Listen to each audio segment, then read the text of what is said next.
ঘটনার দিন সে ভিকটিম রিনা আক্তার সে নির্মাণাধীন কাজের অগ্রগতি জানার জন্য প্রতিদিনের মতো উনি শুধুমাত্র কাজের তদারকি নিশ্চিত করেছেন এবং দেখতে পাচ্ছেন আলোচিত সেই হত্যাকাণ্ডের সে সাইফুল ইসলাম তখন ওখানে ছিল।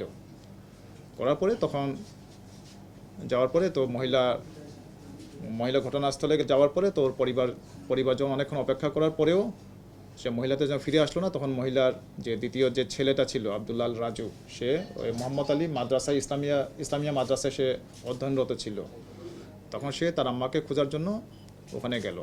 যাওয়ার পরে তখন সাইফুল ইসলামের সাথে দেখা হওয়ার পরে জিজ্ঞেস হলো, আমার আম্মাকে দেখেছেন? তখন সে বললো, হ্যাঁ, তোমার আম্মা তো এদিকে আসছিল, তো তোমার খালুর বাসায় বোধহয় গেছে। সে বলার পরে সে আবার ছেলেটা ফিরে পরিবারকে জানালো যে আমার আম্মা তো নাই ওখানে।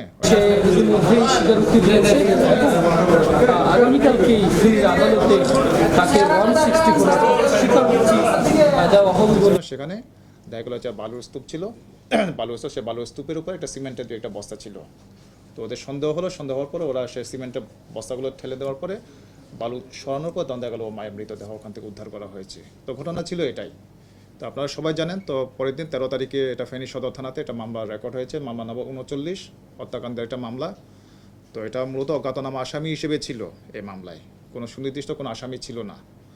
তো থানায় মামলা রেকর্ড হওয়ার আগে থেকে যখনই ঘটনা সংঘটিত হলো, তো আপনারা জানেন আমরা পিবিআই অত্যাধুনিক একটা প্রযুক্তি টিম আমাদের সার্বক্ষণিকভাবে ক্রাইম সিন ওই ঘটনার ছায়া তদন্ত করে আসছিল ঘটনা সংঘটনের সাথে সাথে। তো আমরা এই ঘটনার আমরা রহস্য উদ্ঘাটনের জন্য আমরা দিনরাত চেষ্টা অব্যাহত রেখেছিলাম। পরবর্তীতে আমাদের কাছে খবর আসলো যে ঘটনার সাথে যে মূল যে এই ঘটনা যে সংগঠনকারী, অর্থাৎ যে ঘটনার সাথে যিনি জড়িত, তার অবস্থান চট্টগ্রামে শনাক্ত করা হয়েছিল। এটা জানার পরে আমরা পিবিআই থেকে কবিতা চৌকস একটা টিম আমরা চট্টগ্রামে পাঠিয়ে দেওয়ার পর তো ওরা মোটামুটি প্রায় 24 ঘন্টার অধিক সময় ওরা চট্টগ্রাম শহরের বিভিন্ন এলাকায় ওরা অবস্থান করে আসামিকে ডিটেক্ট করতে সক্ষম হয়, শনাক্ত করতে সক্ষম হয়। পরবর্তীতে আজকে তাকে আমরা মোটামুটি 12টার পরে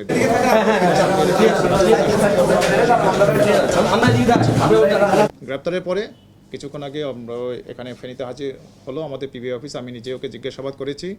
জিজ্ঞাসাবাদ করার পরে সে সে হত্যাকাণ্ডে জড়িত থাকার কথা সে অকপটে স্বীকার করেছে। স্বীকার করার পর আমরা এটাও জিজ্ঞেস করেছিলাম যে হত্যাকাণ্ডের সাথে অন্য কোনো ওর সাথে কোনো সহযোগী অন্য কেউ ছিল কি না। তো পরে সে বলেছে না, অন্য কেউ ছিল না, আমি একাই ছিলাম। তো আমরা ওকে জিজ্ঞেস করেছিলাম যে কেন তুমি হত্যা করলে ওকে। পরে সে বললো যে আমার আসলে যে ওই কিস্তির টাকা পরিশোধের জন্য আমি একটা আর্থিক অনটনে আমি ছিলাম। তো মহিলাটা যখন কাজে তদারকি করার জন্য আসলো, তখন আশেপাশে কেউ ছিল না, এটা নির্জন একটা জায়গা ছিল। তো আশেপাশে কেউ ছিল না, তখন মহিলার কানে স্বর্ণের দুল ছিল। এটাকে দেখার পর আমার লোভ হয়েছে।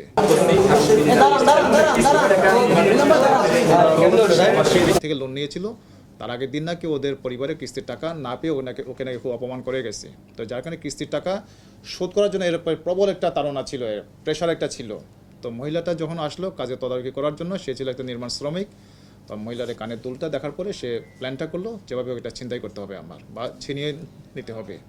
তো এই কাজটা করতে তো মহিলাটা যখন জিজ্ঞেস করলো, সাইফুল কী বাবা তুমি এখানে বসে আছো কেন? তখন সাইফুল বললো, না আমি তো কাজ করতেছি, তো এখানে একটু বাথরুমের একটা কাজ বাকি আছে, চলেন একটু আপনাকে দেখাই।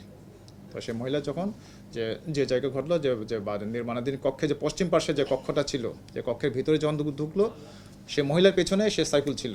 তো মহিলাটাকে সে ডান হাত দিয়ে গলাটাকে এভাবে করলো, আর বাম হাত দিয়ে সে কান থেকে এভাবে নেওয়া শুরু করলো। তো সম্ভবত সেই কারণে সে ওই দিন ওইখানে যায়। এরপরে প্রবাসীর স্ত্রীর কানে সেই কানের দুল দেখে সে লোভ সামলাতে পারেনি, তখন তাকে শ্বাসকোট করে মারা যাওয়ার পরে ছেলেটা দেখলো যে মহিলাটা মারা গেছে। মারা যাওয়ার পরে কী করে, যে তখন ওখানে যে ফ্লোরে যে বালু ছিল, তো বালু দিয়ে সে চাপা দেওয়ার একটা ব্যবস্থা করলো। সে করার পরে মহিলার কাছে হচ্ছে এক জোড়া কানের দুল, যেটা খুব বেশিও না ওজন, ওই 1 আনা 4 রতি। তো এটাকে নিয়ে সে মোহাম্মদ আলী বাজারে চলে গেল। মোহাম্মদ আলী বাজারে গিয়ে জনৈক লোকনাথ স্বর্ণালঙ্কার দোকান যেটা, ওখানে গিয়ে সেটা বিক্রি করলো। সে বিক্রি করে সে পেল 15,500 টাকা। সে 15,500 টাকা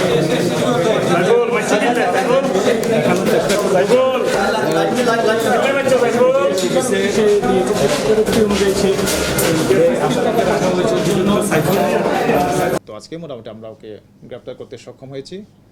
তো মোটামুটি এটাই হচ্ছে ঘটনা। তো সে আমাদের সামনে স্বীকার করেছে। তো আমরা আগামীকালকে আমাদের যে বিচারিক যে কার্যক্রম আমরা বিজ্ঞ আদালতে কালকে সোপর্দ করব। সে বিজ্ঞ আদালতে সে স্বীকারোক্তিমূলক জবানবন্দি দেবে বলে সে কথা বলেছে আমাদের সাথে।